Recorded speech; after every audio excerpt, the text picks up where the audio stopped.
Welcome back to the show. We have a major update on a case we've been tracking for a long time. The verdict is finally in for Brian Walsh. That's right. It's the end of a very dark saga in Massachusetts. The jury has found him guilty of first-degree murder in the death of his wife, Anna Walsh. This happened back around New Year's Day 2023, and it's been a long road to get here. But once it went to the jury, things moved incredibly fast. You aren't kidding. They deliberated for only 6 hours. In a murder trial? That is lightning fast. It really speaks to the volume of evidence against him. Usually you expect days of deliberation for something this heavy, but the jury clearly didn't have many doubts. Exactly. They had 3 options: first degree, second degree, or not guilty. And they went straight to the top: first-degree murder. What's even more wild is how the trial ended. The prosecution spent nearly 2 weeks laying out this massive case, calling witness after witness. And the defense? They didn't even mount a defense. Right. On Thursday, Brian's attorneys just rested. No witnesses, no alternative theory. They just let the prosecution's case stand and went straight to closing arguments. That is a bold and clearly failed strategy. Well, the prosecution's story was pretty damning. They really dug into the final months of the marriage. It wasn't a happy home. No, it wasn't.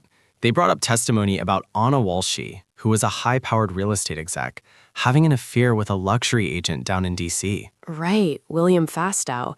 The prosecution argued that the marriage was falling apart, and that was a huge part of the motive here. But motive is one thing. The physical evidence is what really sealed his fate. We're talking DNA and blood found in the home.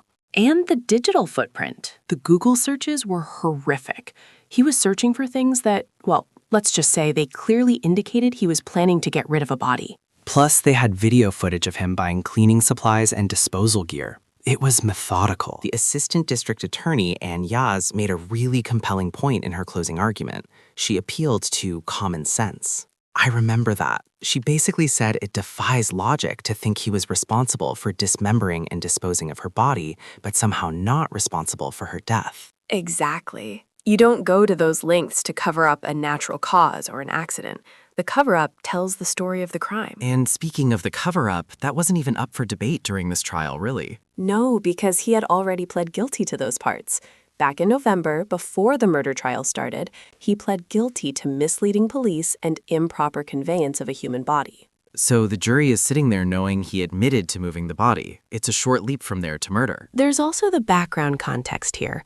Brian Walsh wasn't exactly a squeaky clean guy before this happened. Oh, the art fraud. I almost forgot about that. He was convicted of selling fake Andy Warhol paintings.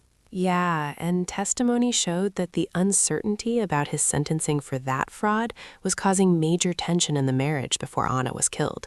His life was already spiraling. So what happens now? First-degree murder is the most serious charge you can get. In Massachusetts, the law is very strict. It's a mandatory sentence, life in prison without the possibility of parole.